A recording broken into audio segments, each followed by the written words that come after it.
Bismillahirrahmanirrahim. Assalamualaikum warahmatullahi wabarakatuh. Selamat pagi anak-anak, bagaimana kabar kalian semua? Ibu harap kalian selalu dalam keadaan baik-baik saja ya. Oke, nah bertemu kembali bersama Ibu di sini Lydia Kencana Putri. Kita akan mempelajari seperti biasanya, yaitu materi PKN kelas 7 ya. Kelas 7 pada bab 4, yaitu keberagaman suku, agama, ras, dan antar golongan dalam bingkai Bhinneka Tunggal Ika. Nah, untuk materi ini mungkin ada beberapa materi yang tidak ada di buku kalian, ya, sehingga ada penjabaran materi-materi yang lebih rinci lagi. Maka dari itu, Ibu ingin kalian semua menyiapkan buku dan pena sebelum kita lanjut untuk penjelasan selanjutnya, agar kalian bisa mencatat penjelasan Ibu menggunakan pena dan buku yang telah kalian siapkan. Paham ya? Oke. Nah, kita langsung saja mulai pada bab ini. Sudah Ibu beritahu sebelumnya ya, bahwa di bab ini terdapat 3 subbab, yaitu keberagaman dalam masyarakat Indonesia, arti penting memahami keberagaman dalam bingkai Bhinneka Tunggal Ika, dan perilaku sikap toleran terhadap keberagaman suku, agama, ras, dan antar golongan. Nah, pada hari ini Ibu akan menjelaskan subbab tentang arti penting keberagaman dalam bingkai Bhinneka Tunggal Ika. Ya, kalian bisa lihat di buku kalian, di buku cetak kalian, itu ada di halaman 98. Ya. Oke, di sini tujuan pembelajaran kita adalah agar kalian dapat mengetahui apa itu keberagaman Indonesia dalam bingkai Bhinneka Tunggal Ika.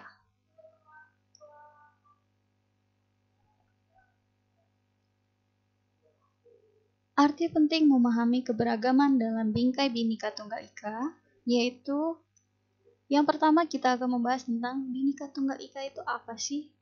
Dan apa sih hubungan dengan toleransi dan adanya disintegrasi? Oke. Bhinneka Tunggal Ika itu adalah artinya berbeda-beda tapi tetap satu jua. Ya, kalau diartikan satu-satu, Bhinneka itu berarti beraneka ragam. Ya, dalam Sanskerta itu berarti macam, dan dalam bahasa Indonesia berarti aneka. Ya, kemudian tunggal itu berarti satu, dan ika itu berarti itu. Nah, maka dari itu Bhinneka Tunggal Ika secara harfiah berarti beraneka satu itu. Nah, bermakna walaupun beraneka ragam, tetapi pada hakikatnya bangsa Indonesia adalah satu kesatuan, yang semboyannya ini biasanya menggambarkan persatuan dan kesatuan bangsa dan negara Kesatuan Republik Indonesia yang terdiri dari beraneka ragam budaya, bahasa daerah, ras, suku, bangsa, agama, dan kepercayaan. Ya. Jadi itu pengertian tentang Bhinneka Tunggal Ika, dan apa sih hubungannya dengan sikap toleransi? Ya, hubungannya dengan sikap toleransi adalah sikap toleransi sendiri itu berarti sikap saling menghargai. Itu sangat berarti ya, sikap saling menghargai satu sama lain karena perbedaan itu sangat diperlukan. Apalagi kita banyak sekali keragaman, baik itu dalam sifat, dalam kebudayaan, bahasa daerah, ras, suku, terus agama, dan juga kepercayaan. Nah, siapapun yang mempercayai tentang kepercayaannya masing-masing, kita harus menghargainya, ya, gitu. Jika tidak dilakukan sikap menghargai ini, maka akan timbullah dengan kata lain itu disintegrasi.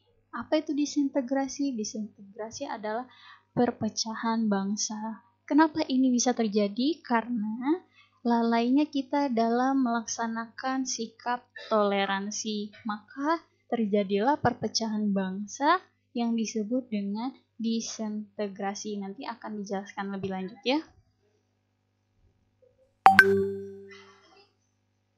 Oke, pada pasal 25 Undang-Undang Dasar Negara Republik Indonesia tahun 1945 berbunyi, Negara Kesatuan Republik Indonesia adalah sebuah negara kepulauan yang berdiri Nusantara dengan wilayah dan batas-batas dan hak-haknya ditetapkan dengan undang-undang. Kepulauan mengandung makna banyaknya pulau-pulau, sedangkan kenusantaraan menyangkut keseluruhan lingkup konektivitas perairan dan daratan antar pulau-pulau dan dalam kepulauan tersebut. Pembangunan harus ditempatkan dalam konteks satu kesatuan juga. Pulau yang terhubung kepulauan yang satu dengan kepulauan yang lainnya. Wilayah NKRI atau Negara Kesatuan Republik Indonesia merupakan negara kepulauan.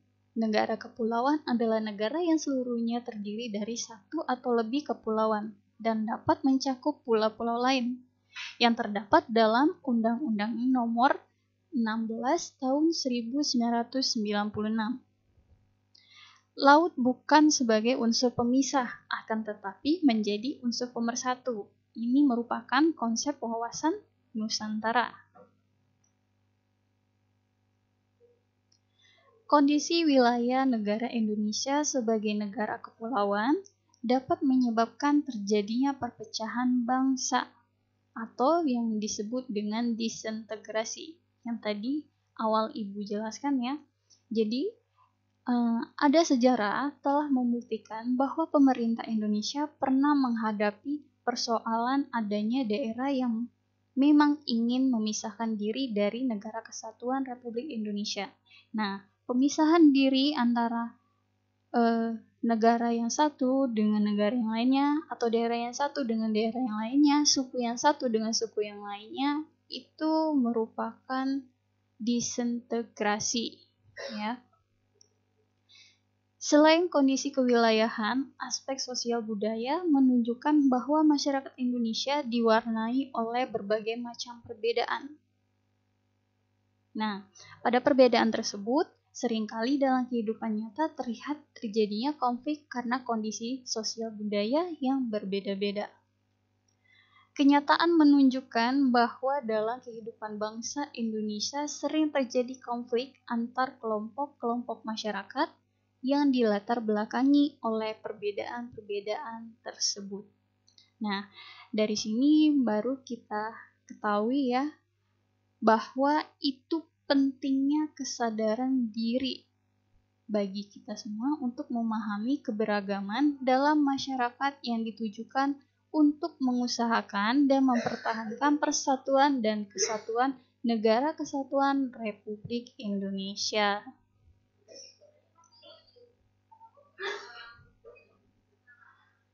Keberagaman masyarakat di Indonesia memiliki dampak positif sekaligus dampak negatif bagi diri sendiri, masyarakat, bangsa, dan negara. Nah, di sini ada dampak positifnya yaitu memberikan memberikan manfaat bagi perkembangan dan kemajuan baik diri sendiri, bangsa maupun negara. Nah, dampak negatifnya itu mengakibatkan ketidakharmonisan bahkan kehancuran bangsa dan negara.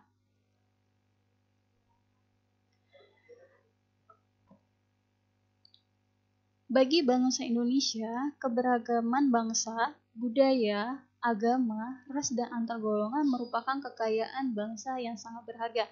Nah, jadi kekayaan bangsa yang sangat berharga itu adalah keberagaman bangsa, budaya, agama, ras, dan antar golongan ya. Meskipun berbeda-beda suku bangsa, adat istiadat, ras, dan agama, kita tetap bersatu dalam perjuangan mengisi kemerdekaan untuk mewujudkan cita-cita bangsa yang merdeka, bersatu, berdaulat, adil, dan makmur.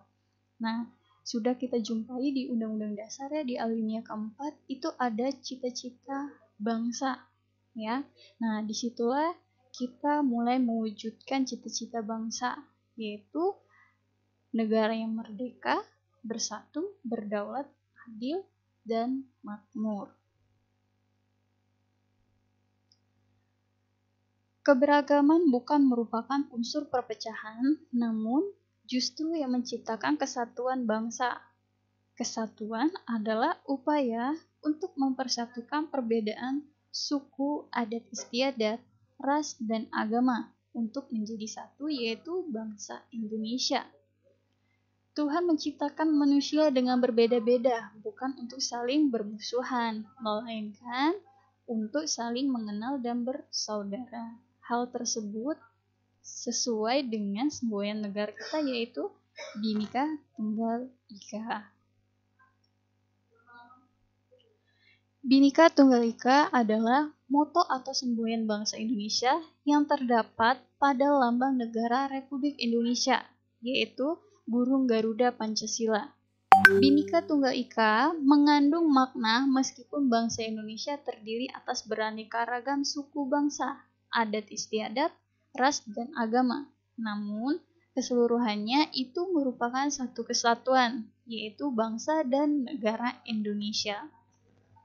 Oke, sebelum Ibu lanjutkan kembali, untuk poin pertama itu Bhinneka Tunggal Ika adalah moto atau semboyan bangsa Indonesia yang terdapat pada lambang negara Republik Indonesia, yaitu burung Garuda.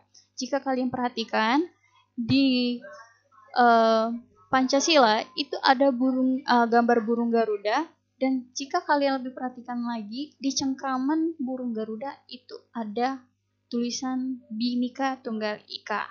Nah, di sana berarti walaupun kita berbeda-beda, tetapi tetap satu jua. Ya, seperti yang awal Ibu beritahu tadi. Oke, lanjut untuk poin ketiga. Bhinneka Tunggal Ika merupakan semboyan negara Indonesia sebagai dasar untuk mewujudkan persatuan dan kesatuan Indonesia. Harus kita terapkan dalam kehidupan sehari-hari, seperti saling menghargai antara masyarakat yang satu dengan yang lainnya, tanpa memandang suku bangsa, agama, bahasa, adat istiadat, warna kulit, jenis kelamin, status, dan lain-lainnya. Ya. Oke, jadi di sini intinya dapat kita simpulkan bahwa keberagaman itu tanpa adanya kesadaran sikap dan perilaku untuk mewujudkan Bhinneka Tunggal Ika, pasti akan terjadinya perpecahan di dalam kehidupan berbangsa dan bernegara. Kenapa? Karena setiap orang hanya akan mementingkan diri atau daerahnya sendiri daripada kepentingan bersama bangsa dan negara. Ya, oke, mungkin itu yang bisa Ibu sampaikan untuk kalian. Semoga ini bisa semua tersampaikan ya. Nah, mungkin cukup sampai di sini aja penjelasan materi kita hari ini. Semoga dapat tersampaikan dan bermanfaat untuk kita semua ya. Dan apabila dalam materi ini ada yang tidak kalian pahami, kalian boleh bertanya di kolom komentar yang ada di bawah kolom deskripsi. Tapi sebelum kalian mengetik di kolom komentar, jangan lupa untuk subscribe channel ini dan like serta share ke teman-teman kalian, karena itu adalah salah satu bentuk support kalian untuk kami, ya. Dan jangan lupa untuk terus menjaga kesehatan kalian ya, terutama dalam masa pandemi ini. Selalu ikuti aturan protokol COVID ya. Apa saja yang harus kalian ikuti sesuai dengan protokol COVID, boleh kalian cek di video Ibu yang sebelumnya. Oke, mungkin sekian, terima kasih yang bisa Ibu sampaikan. Jika ada perkataan yang salah, Ibu mohon maaf. Pada Allah Ibu mohon ampun. Wabillahi taufiq wal hidayah. Wassalamualaikum warahmatullahi wabarakatuh.